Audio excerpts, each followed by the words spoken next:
Bienvenidos a la tercera temporada del Psique Podcast. Aquí hablamos de salud mental, psicología, emociones, mente y cultura. Pero también es un espacio abierto al debate. Comenzamos. 1, 2, 3, 4.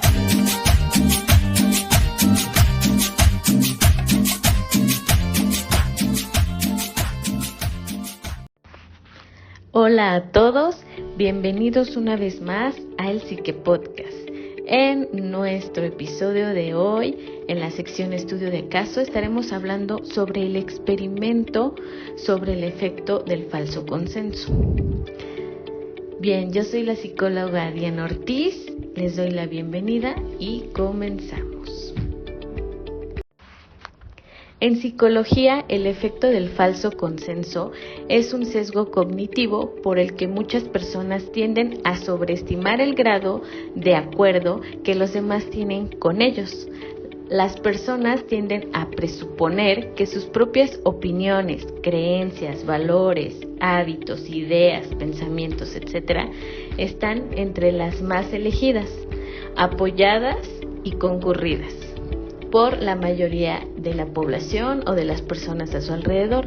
Esta creencia es un sesgo que exagera la confianza del sujeto sobre sus propias creencias, aun cuando éstas sean minoritarias o lleven algún tipo de error.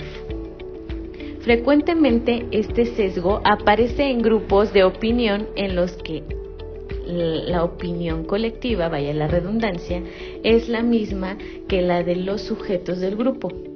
Como los miembros del grupo han alcanzado un consenso interno y raramente encuentran a alguien que dispute, debata o interrogue este consenso, tienden a creer que todo el mundo, incluyendo las personas que están afuera del grupo, pues piensen de manera diferente. Es decir, llegan a concluir que todos los demás piensan o tienen la misma opinión que el grupo. El experimento del falso consenso, más citado en la literatura, se realizó con estudiantes universitarios a los que se les preguntó si estarían dispuestos a hacer de anuncio ambulante, es decir, prestar su espalda para hacer un anuncio por el campus, llevando un letrero delante y otro atrás con la palabra arrepintaos. En total, varios centenares de estudiantes participaron en el experimento. Un cierto número aceptó y otros rechazaron la propuesta.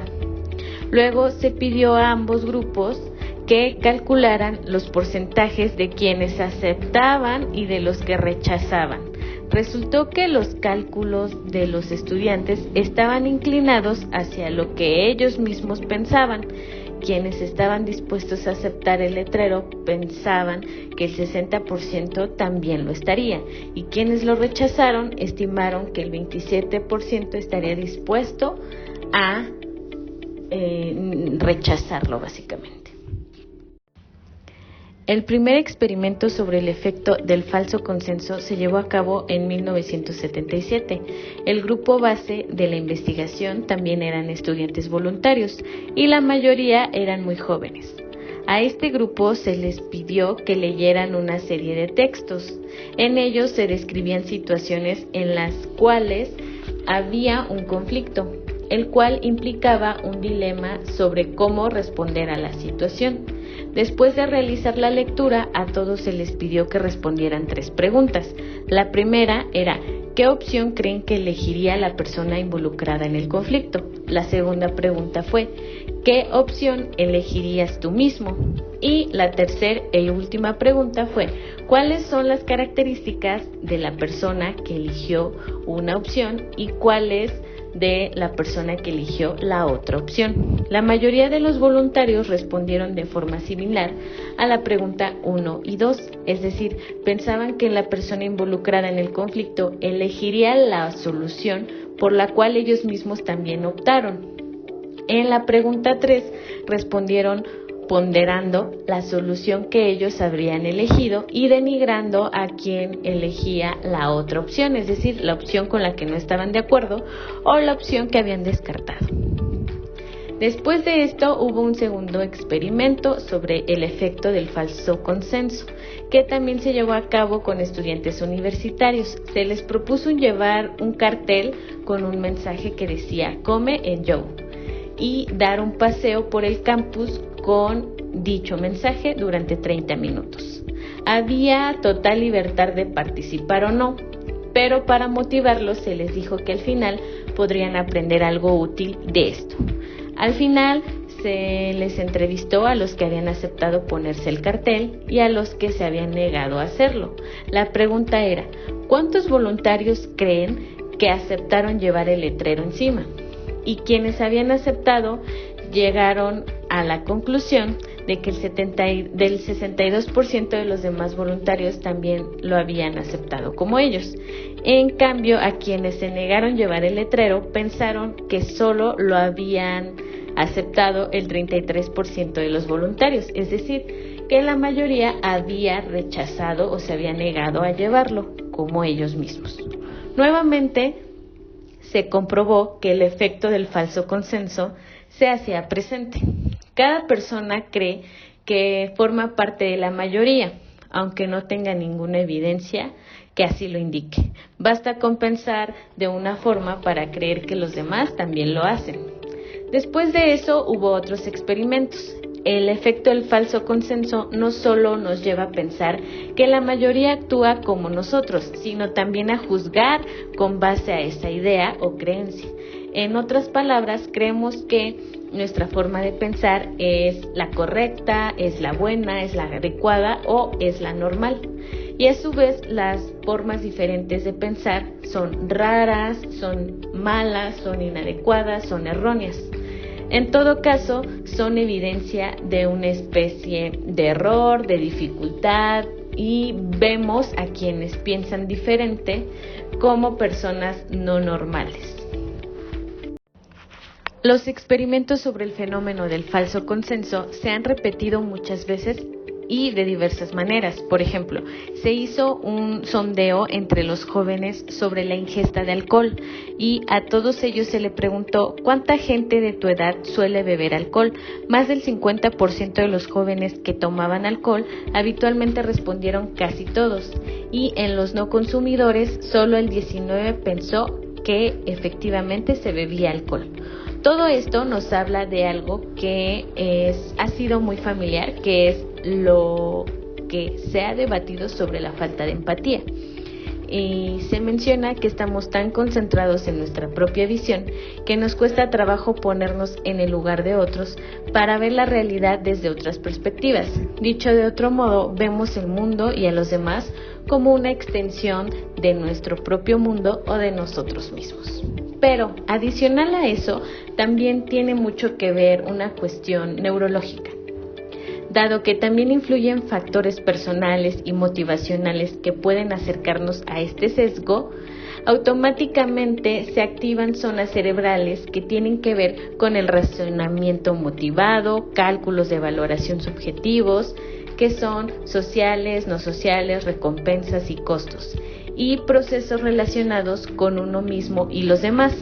Y no con eso, estas áreas se activarían en mayor medida si la persona tiende a tener una fuerte necesidad de justificarse, algún interés específico en el consenso social, o si percibe que su confianza, su opinión o algo sobre sí mismo está bajo amenaza.